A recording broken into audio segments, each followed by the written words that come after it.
সামনে আসছে এক অসহায় মেয়ে। আপু আসসালামু আলাইকুম, তুমি কেমন আছো? ওয়ালাইকুম সালাম, আলহামদুলিল্লাহ ভালো আছি।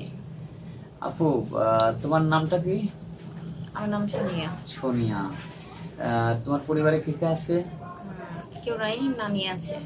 নানি আছে, মানে বাবা মা নাই? না, কেউ নেই।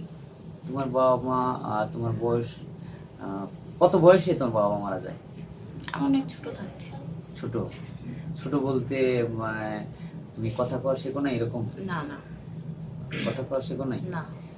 তোমার আব্বা মারা যায় হচ্ছে, তোমার মা আগে মারা যায় না তোমার বাবা মারা যায়?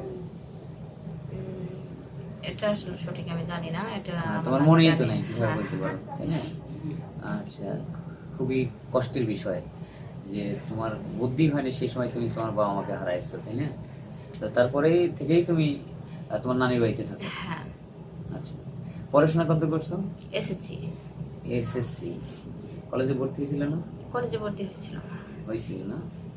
আচ্ছা, তোমার নানা কখন মারা যায়? নানা মারা গেছে 2 বছর।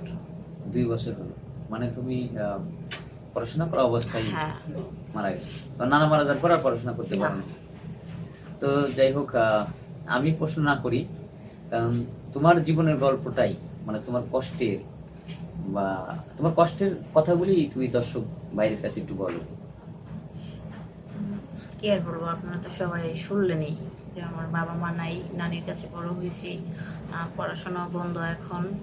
তো মূলত আমি এখানে আসছি ভালো একটা মনের মানুষ খোঁজার জন্য, কারণ ভাইয়াদেরকে বলছিলাম যে ভালো কোনো মানুষ যে থাকে অবশ্যই আমাকে বলবেন বিয়ে করার জন্য। হ্যাঁ, যাতে সারা জীবন আমার মানে হাতটা ধরে রাখি, ছাইড়ে না যায়।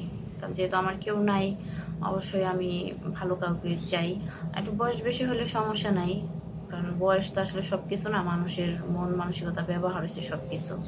হ্যাঁ, তো আমি চাই এরকম যদি কোনো মানুষ থাকেন ভালো, যে আমার সব কিছু চাই না শুই না মাইনে আমার দায়িত্বটা নেন, অবশ্যই আপনারা নক করবেন। আর স্ক্রিন তো দেওয়ার নাম্বার দেওয়া থাকবে, অবশ্যই আপনারা যোগাযোগ করবেন। কারণ যেহেতু তোমার হচ্ছে কেউ নাই, কারণ শেষ সম্বল এখন হচ্ছে নানি।